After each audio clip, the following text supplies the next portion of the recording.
Bonjour ou bonsoir à tous et bienvenue sur la chaîne Histoire de la Bible. Peut-on prier, rendre un culte à ceux qu'on appelle les saints et précisément aussi à Marie? Peut-on faire cela? C'est le sujet clé de cette vidéo. Cette vidéo n'est pas là pour juger ou pour critiquer, mais vraiment pour voir ce que la Bible nous dit sur ce sujet, pour voir si cette doctrine, pour voir si cette pratique est une pratique biblique, est une pratique chrétienne, au sens profond du terme. Donc d'abord, pour voir ce qu'est cette pratique, je vais lire quelques citations concernant le culte des saints, le culte marial, le culte de Marie, et tout ce qui va avec. Donc première citation, on nous est dit que le culte voué à Marie et celui voué aux saints comme aux anges n'est pas un culte concurrent ou parallèle à celui rendu à Dieu, mais le culte même de Dieu rendu sous une forme particulière indirecte. C'est sur le site Aletheia que j'ai trouvé cela. Sinon, sur le site du Vatican lui-même, Catéchisme de l'Église catholique, la première partie, deuxième sélection, chapitre 3, article 9, paragraphe 6, deuxième partie, on nous est dit ceci: la piété de l'Église envers la Sainte Vierge est intrinsèque au culte chrétien. La Sainte Vierge est légitimement honorée par l'Église d'un culte spécial. Les fidèles se réfugient sous sa protection, l'implorant dans tous leurs dangers et leurs besoins. Ce culte, bien que présentant un caractère absolument unique, n'en est pas moins essentiellement différent du culte d'adoration qui est rendu au Verbe incarné, ainsi qu'au Père et à l'Esprit. Donc, ici, nous voyons un peu ces déclarations officielles de l'Église catholique sur ce sujet, à savoir aussi que l'Église orthodoxe aussi rend le culte aux saints et à la Vierge, et aussi alors les prières. Il faut savoir que le culte des saints, premièrement, fait apparition suite à un premier culte qui s'est fait avant, à savoir le culte des martyrs. Donc le culte des martyrs qui a ses premières traces, où on trouve les premières pistes dès les premiers siècles de l'ère chrétienne, effectivement. Mais sinon, si on va dans la Bible elle-même, on trouve aucune apparition dans le Nouveau Testament, ça c'est sûr. Alors que justement, dans le Nouveau Testament, nous avons bien des martyrs. Par exemple, en l'an 34 après Jésus-Christ, on a le martyr d'Étienne. Étienne est lapidé par la foule qui entendent son message et qui ne veulent pas l'accepter. Et justement, on nous parle en Acte 8 au verset 1 à 2 du meurtre d'Étienne, du fait que Saul, qui n'était autre que le prénom de Paul avant, avait consenti à ce martyr à ce moment. On nous dit que des hommes pieux avaient pris la dépouille de Étienne et avaient fait alors des obsèques qui étaient plutôt sobres et tristes. Ils pleurèrent même Étienne. Entre 155 et 167, cette fois-ci, c'est la première fois où on va avoir la trace, en tout cas, une piste sur la célébration d'un martyr. C'est le martyr de Polycarpe de Smyrne, qui était un prêtre à Smyrne. Et cela nous est retracé par une lettre que les croyants, que l'église qu'on appelle de Smyrne, avait envoyée aux autres églises. Et voici ce qu'on nous dit au chapitre 18, versets 2 à 3. Voilà comment nous pûmes ensuite recueillir ces ossements d'une plus grande valeur que les pierres précieuses, plus estimables que l'or, pour les déposer dans un lieu convenable. C'est là que, dans la mesure du possible, nous nous réunirons dans la joie et l'allégresse pour célébrer, avec l'aide du Seigneur, l'anniversaire du jour où Polycarpe est né par le martyr. Ce sera un hommage à la mémoire de ceux qui ont combattu avant nous, mais aussi un entraînement et une préparation aux luttes à venir. Donc ici, c'est vraiment les premières traces, les premières pistes ou les premières mentions où on peut voir un certain acte qui est fait envers ou concernant un martyr. On est passé alors, comme on a vu avec le martyr d'Étienne en l'an 34, à des obsèques plutôt tristes, comme on le voit encore actuellement ou comme il était fait avant, à des obsèques plutôt festives, avec une volonté de commémoration de ce martyr, avec un jour de fête particulier.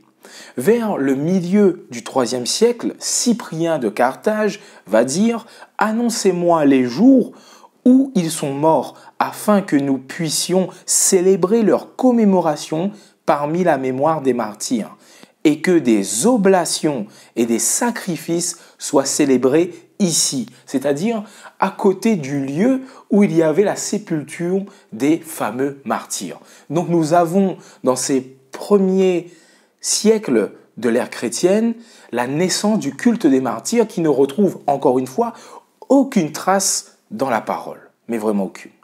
Avec la croissance du culte des martyrs, il y aura par la suite, et en même temps, la croissance du culte des reliques, c'est-à-dire les choses personnelles qui appartenaient aux martyrs et qu'on commençait même à vénérer, puis le culte des saints, c'est-à-dire des personnes qui ne sont pas forcément martyrs, mais qui par leur vie ont apparemment effectué une vie pieuse et honorable, une vie de dévotion.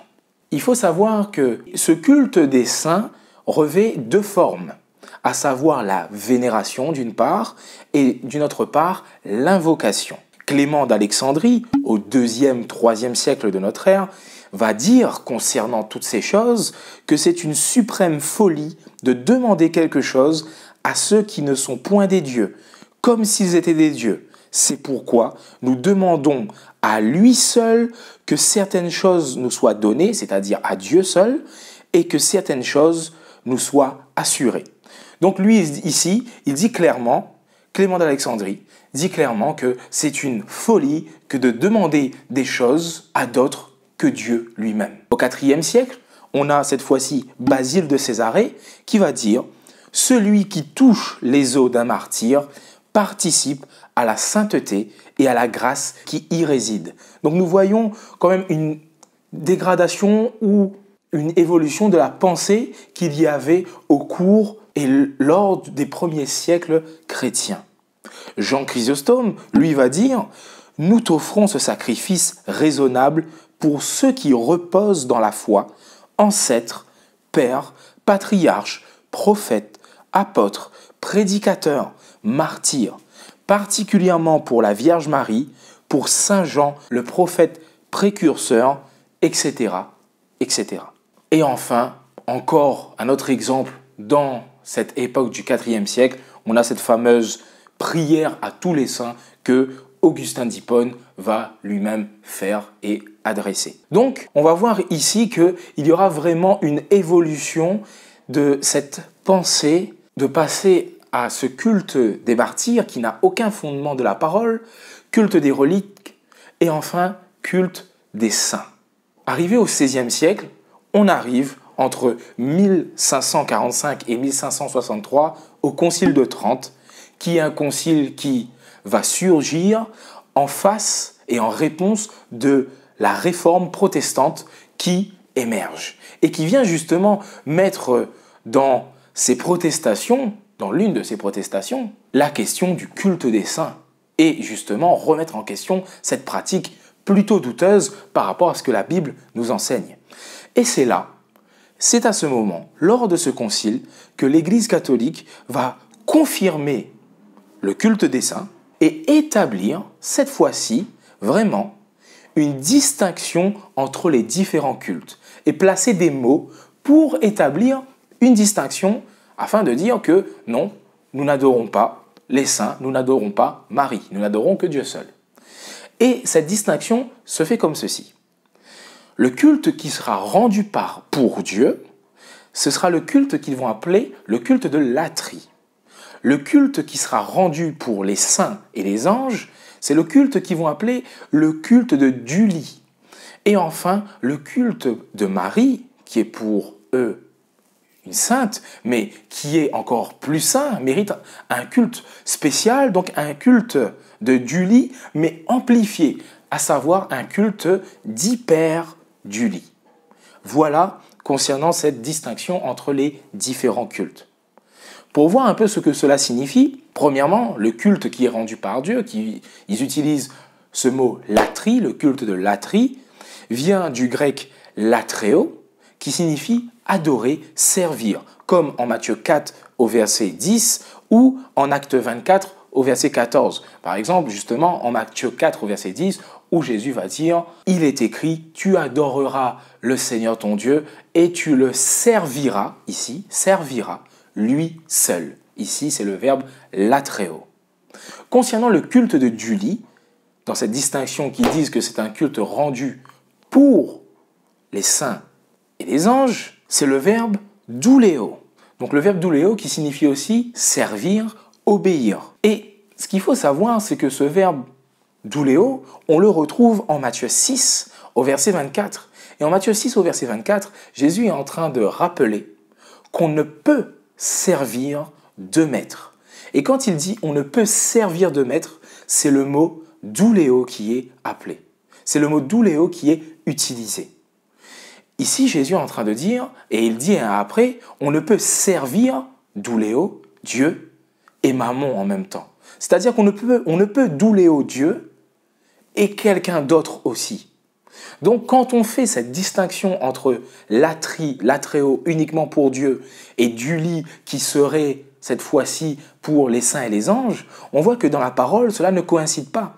Et on voit plutôt que latréo et douléo, ce ne sont que des synonymes, car douléo est utilisé aussi pour Dieu. Et dans le culte de Dieu, quand on parle de culte, ce mot justement qui vient de doulos, qui signifie esclave, et à maintes reprises, on voit bien que quand Paul et les autres apôtres se présentent comme étant des serviteurs de Dieu, comme étant des serviteurs de Christ, ils se présentent tout simplement comme étant des doulos, des esclaves, douléo, ils servent Dieu.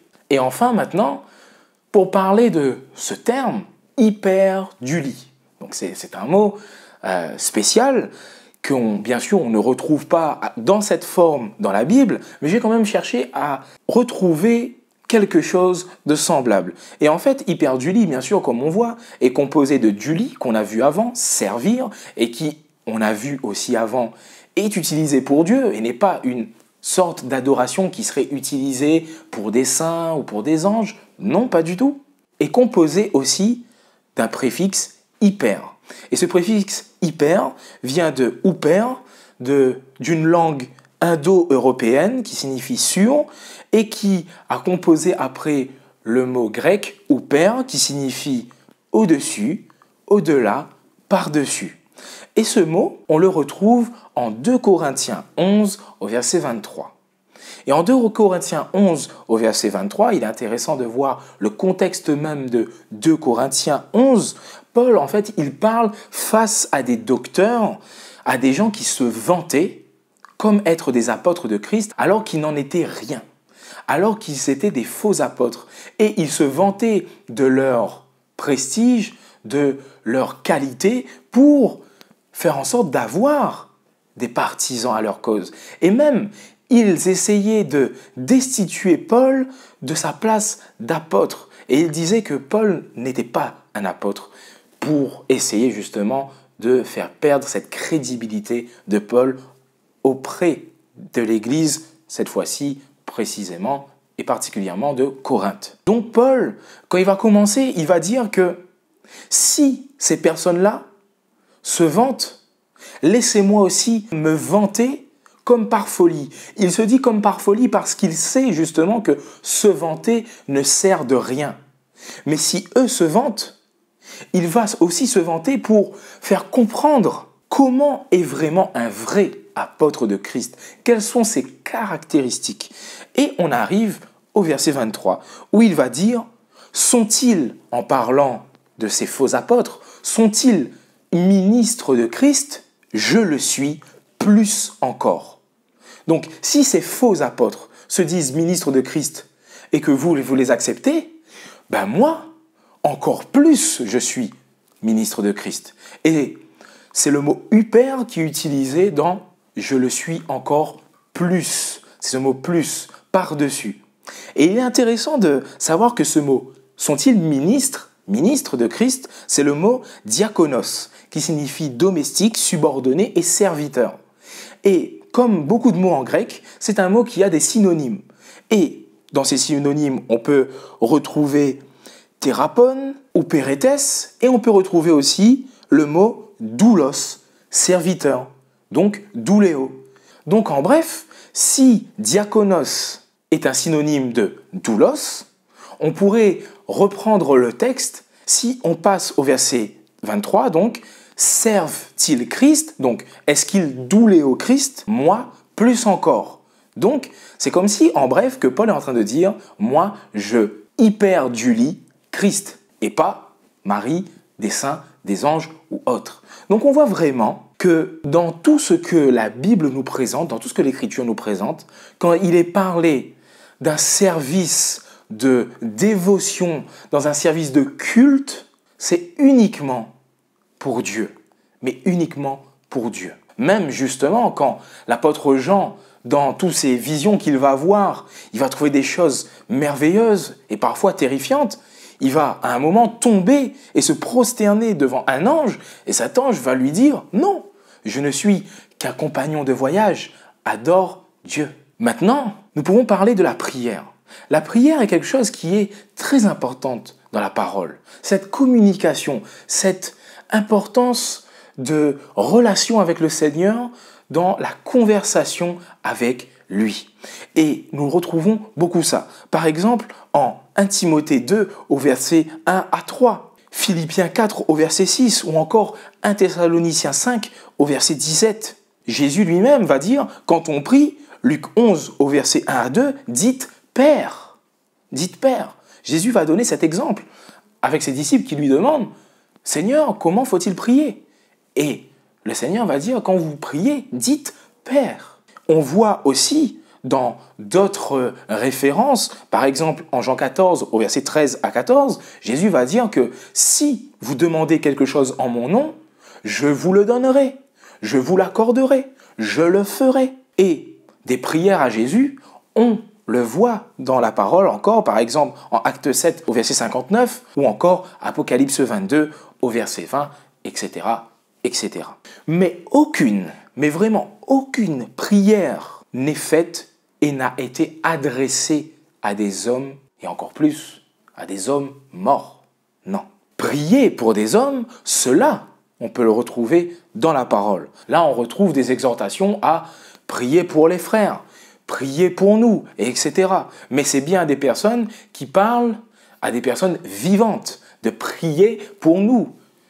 Car toutes les lettres qui ont été envoyées ici, Éphésiens, Philippiens, Corinthiens, c'était bien Paul qui envoyait ces lettres aux dites églises ici et qui demandait soit de prier pour lui et pour les autres églises, soit il précisait que lui et les autres églises, il priait pour l'église dans laquelle il envoie sa lettre. En Éphésiens 6 au verset 18, justement, on a Paul qui dit « Priez pour tous les saints ». C'est intéressant de voir ça, prier pour tous les saints. Et on pourrait se poser la question, est-ce qu'il parle des vivants, des morts ou des deux, justement? En Acte 9 au verset 32, Philippiens 4 au verset 21 à 22 et en Romains 16 au verset 2, on voit clairement que le terme saint est appliqué à des vivants. On voit à un moment que, justement, Pierre va visiter les saints, on nous dit, qui sont présents dans une ville, et autres encore. Et c'est vrai que le terme saint n'est pas appliqué uniquement à des vivants. Il peut être aussi appliqué à des morts. Par exemple, en Luc 1 au verset 70, Acte 3 au verset 21, 2 Pierre 3 au verset 2 ou Éphésiens 3 au verset 5, on parle des saints prophètes qui ont apporté la nouvelle, qui ont apporté des prophéties, etc. Les saints prophètes avant et qui ont apporté la bonne nouvelle, qui ont apporté les prophéties. Donc, on les décrit comme étant des saints, bien qu'ils soient morts. Donc, le terme saint n'est pas un terme qui est appliqué uniquement à des vivants. C'est bien vrai. Mais, quand on va en 1 Pierre 1 au verset 15 à 17, on nous est rappelé avec ce passage de Lévitique où on nous dit « Soyez saints, comme je suis saint », c'est une appellation du Seigneur à la sainteté, non pas dans le ciel, mais déjà sur terre, dans cette vie, sur un chemin de sanctification justement, c'est-à-dire de croissance spirituelle, toujours et encore plus avec le Seigneur. Donc ce chemin de sanctification et de sainteté, il est à faire sur terre. C'est bien ce qu'on nous parle. Et ces prophètes appelés saints prophètes ne sont que des, justement, serviteurs du Seigneur. Et ce terme saint rappelle tout simplement cette dignité de vie et ce service qu'ils ont rendu à Dieu pendant toute leur vie. Donc bien sûr, ils ont cet honneur d'être appelés saints. Cette histoire de vénération des saints et du culte des saints est justement utilisée grâce à ce texte présent dans l'Ancien Testament. En Exode 20 au verset 12, on nous dit « Honore ton père et ta mère ». Et comme justement, on nous dit que ton père et ta mère peut être un père et une mère spirituels, donc s'ils sont au ciel, on peut continuer à les honorer. Ce terme « honorer », il est intéressant de voir que dans la Septante, donc le texte grec de l'Ancien Testament, c'est le mot « tima » qui est utilisé, qui signifie « honorer », justement, « honorer, estimer ». Et c'est le même mot qui est utilisé dans Timothéos. Et Timothéos, c'est tout simplement Timothée en grec, Timothée, qui signifie honorer Dieu ou celui qui honore Dieu. Donc il y a bien une distinction énorme et flagrante dans l'honneur rendu. On prie Dieu et on lui rend un culte. Donc, pas de prière ou de culte pour autre que Dieu. Car, effectivement, comme je l'ai dit, dans ce texte de Exode 20, on parle bien de honorer ses parents, mais on sera bien d'accord qu'on ne va pas rendre un culte à ses parents. Qui d'entre nous rendons un culte à ses parents sur terre? Donc, quand dans le terme Timothéos, on dit celui qui honore Dieu, on voit bien que honorer Dieu et honorer ses parents, ça a une connotation clairement différente. Si la prière est rendue à Dieu, elle n'est pas rendue à des hommes. Si le culte est rendu à Dieu, il ne doit pas être rendu à des hommes. Dieu, n'oublions pas, est un Dieu jaloux et un feu dévorant. Ce problème profond vient d'un autre problème encore plus profond, qui entraîne cette doctrine et bien d'autres encore. C'est la doctrine de l'immortalité de l'âme et la présence des morts en Christ déjà au paradis. Si vous voulez savoir si cette doctrine est bien vraie, si le Seigneur a bien enseigné cela dans sa parole, n'hésitez pas à le mettre dans les commentaires et je préparerai cette vidéo. En tout cas, n'hésitez pas aussi à mettre les pouces bleus pour me dire que cette vidéo vous a plu, mettre aussi des questions en commentaire et des sujets de vidéo pour les prochaines vidéos. N'hésitez pas à vous abonner si cela n'est pas déjà fait et à activer la cloche des notifications pour ne manquer aucune prochaine vidéo. Sur ce, soyez bénis et surtout, faites du bien autour de vous.